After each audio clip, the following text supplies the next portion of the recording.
Assalamualaikum warahmatullahi wabarakatuh. Kami dari kelompok 3 akan mempresentasikan hasil diskusi kami, yaitu tentang bab kekuasaan dan politik. Yang pertama, saya akan memperkenalkan kelompok saya. Yang pertama yaitu Salsa Hidayatus Syifa dengan NIM 1710250. Yang kedua yaitu Rizky Kurnia Putri dengan NIM 1710251. Yang ketiga yaitu Marita Sari dengan NIM 1710252. Dan yang terakhir yaitu Muhammad Naufal Syarif dengan NIM 1510275. Nama saya Salsa Hidayatus Syifa. Kekuasaan dan politik. Definisi kekuasaan. Kekuasaan mengacu pada kapasitas yang dimiliki A untuk memengaruhi perilaku B, sehingga B melakukannya sesuai keinginan A. Membedakan kepemimpinan dengan kekuasaan. Kekuasaan tidak memerlukan kesesuaian tujuan, hanya ketergantungan semata. Kepemimpinan pada sisi lain memerlukan beberapa kesesuaian di antara tujuan-tujuan pemimpin dengan yang dipimpin. Selanjutnya adalah dasar kekuasaan. Dasar kekuasaan dibagi dua, kekuasaan formal dan kekuasaan pribadi. Kekuasaan formal. Kekuasaan formal didasarkan pada posisi seseorang individu di dalam organisasi. Sedangkan kekuasaan pribadi, banyak para desainer yang sangat kompeten dan produktif di Intel memiliki kekuasaan, tetapi mereka bukan para manajer dan tidak memiliki kekuasaan formal. Apa yang mereka miliki adalah kekuasaan pribadi. Selanjutnya, kekuasaan taktik. Taktik yang terkenal dan kondisi-kondisi yang menjadikan salah satunya lebih efektif daripada yang lainnya adalah legitimasi, bersandar pada posisi wewenang Anda atau menyampaikan permintaan yang dengan kebijakan atau aturan organisasi. Rujukan yang rasional, menyajikan argumen-argumen yang logis dan bukti-bukti nyata untuk memperlihatkan bahwa sebuah permintaan tersebut wajar. Yang ketiga, daya tarik pribadi, mengembangkan komitmen secara emosional yang menarik bagi sasaran nilai-nilai. Yang keempat, konsultasi, meningkatkan dukungan kepada sasaran dengan melibatkannya dalam memutuskan bagaimana Anda akan mewujudkan rencana Anda. Selanjutnya, menjilat, dengan menggunakan bujukan, pujian, atau perilaku yang ramah sebelum membuat permintaan. Selanjutnya, tekanan, dengan menggunakan peringatan, permintaan yang diulang-ulang, dan ancaman. Selanjutnya, koalisi, membuat daftar tujuan atau dukungan dari orang lain untuk membujuk target agar menyetujuinya. Di sini saya Muhammad Naufal Syarif akan membacakan materi yaitu tentang kekuasaan dan politik. Ya, langsung saja untuk slide yang berikutnya, bagaimana kekuasaan dapat mempengaruhi orang-orang. Nah, bukti-bukti menyatakan bahwa kekuasaan akan mengarahkan orang untuk menempatkan kepentingannya sendiri di depan kepentingan orang lain. Bukan hanya itu saja, orang berkuasa yang bereaksi terutama secara negatif terhadap segala bentuk ancaman bagi kompetensi mereka. Nah, mereka lebih bersedia untuk mencemarkan nama baik orang lain dan cenderung mengambil keputusan yang menguntungkan diri sendiri. Untuk slide yang berikutnya, pelecehan seksual. Kekuasaan tidak seimbang di tempat kerja. Nah, ini menunjukkan hubungan antara pelecehan seksual dari penyalahgunaan kekuasaan itu sendiri. Segala aktivitas yang tidak diinginkan atas keadaan seksual yang mempengaruhi pekerjaan seorang individu dan menciptakan lingkungan kerja yang tidak nyaman.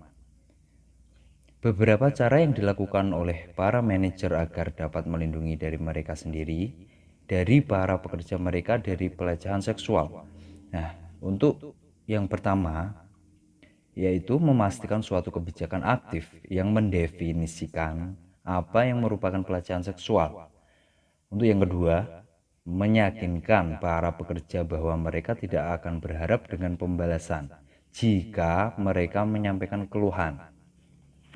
Untuk yang ketiga, menginvestigasi seluruh keluhan dan memberitahukan kepada Departemen Hukum dan Sumber Daya Manusia Untuk yang keempat, memastikan para pelanggar diberikan kedisiplinan atau diberhentikan.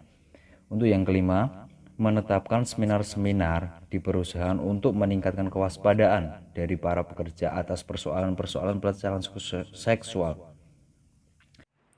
Saya Marita Sari. Selanjutnya yaitu politik kekuasaan beraksi.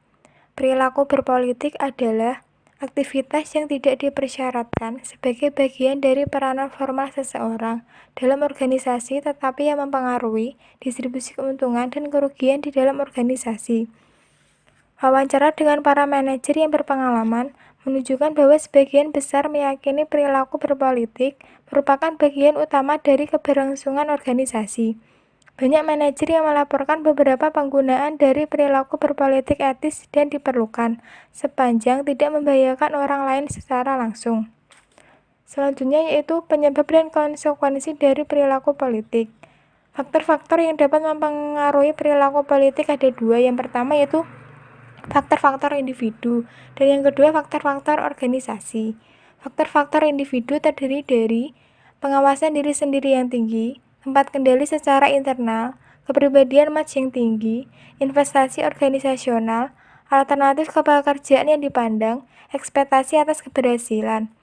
Selanjutnya itu faktor-faktor organisasi yang terdiri dari realokasi sumber daya, peluang promosi, kepercayaan yang rendah, peranan yang tidak jelas, sistem evaluasi kinerja yang tidak jelas.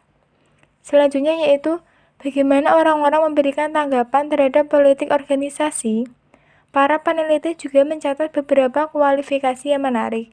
Yang pertama yaitu hubungan kinerja politik terlihat menjadi moderat oleh seseorang yang memahami bagaimana dan mengapa politik organisasi.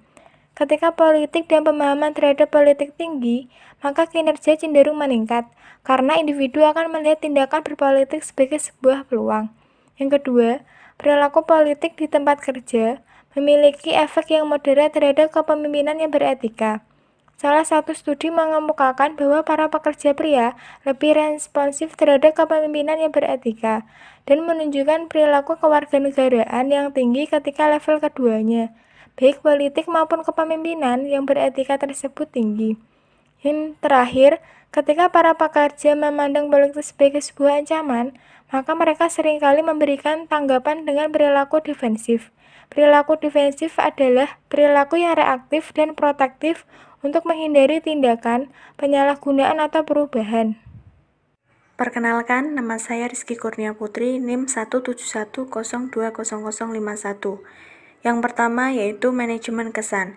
Manajemen kesan atau impression management adalah proses yang mana individu berupaya untuk mengendalikan kesan lainnya yang membentuk mereka. Siapa yang terlibat dalam manajemen kesan?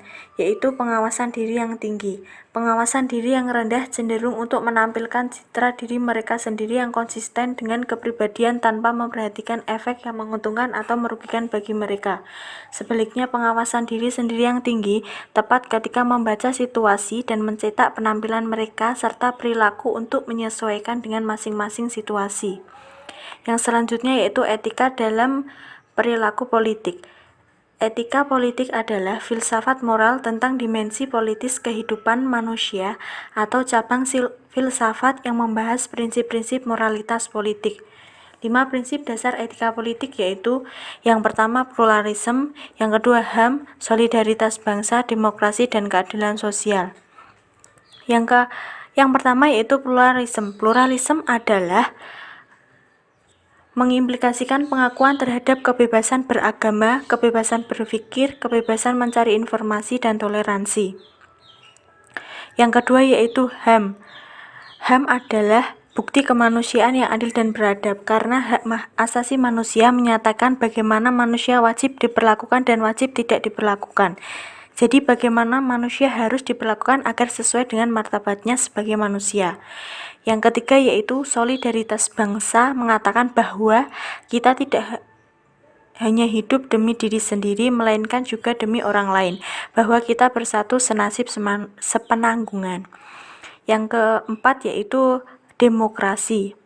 Prinsip kedaulatan rakyat menyatakan bahwa tidak ada manusia atau sebuah elit atau kelompok ideologi ulama berhak untuk menentukan dan memaksa bagaimana orang lain harus atau boleh hidup.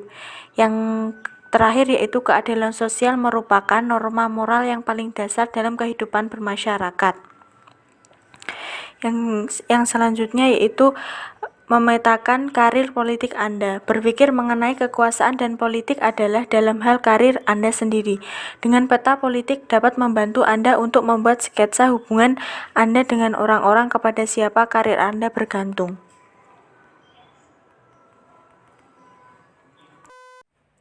Setelah penjelasan materi tersebut, selanjutnya kita akan menganalisis jurnal yang berjudul Pengaruh Politik Organisasi dan Komitmen Organisasi terhadap Organizational Citizenship Behavior Karyawan Koperasi Karyawan Kopkar Sampurna Surabaya.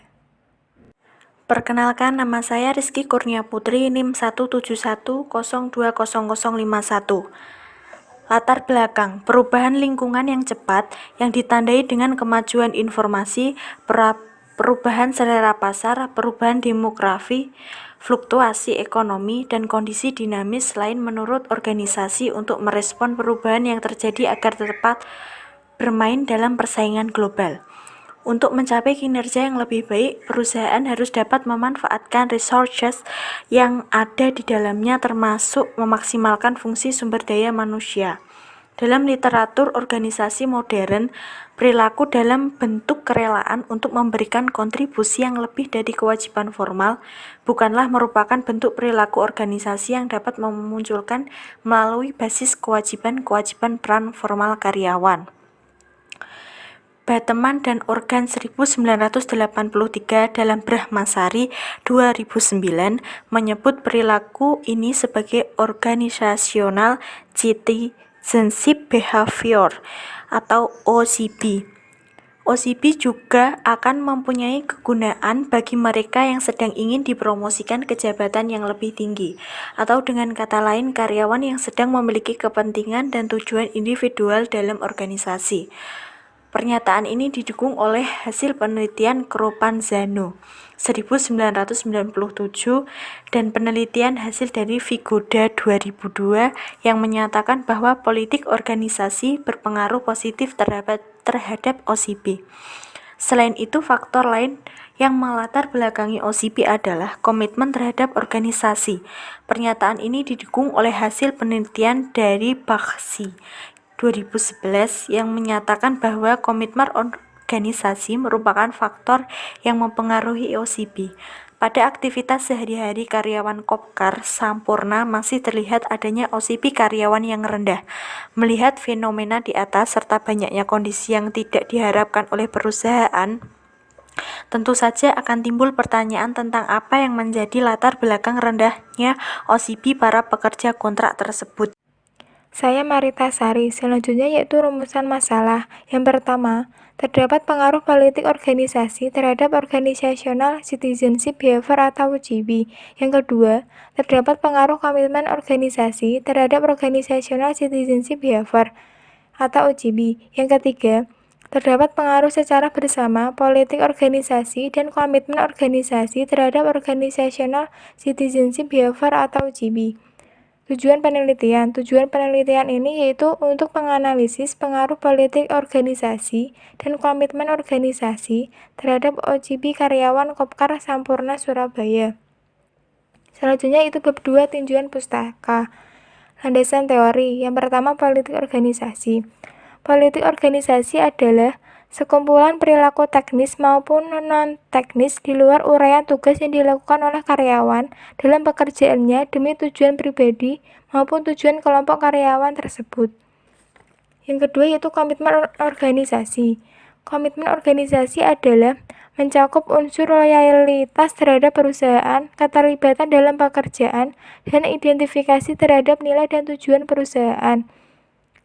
Selanjutnya itu Organizational Citizenship Behavior atau OCB adalah perilaku yang bersifat sukarela, bukan merupakan tindakan yang terpaksa terhadap hal-hal yang mengedepankan kepentingan perusahaan.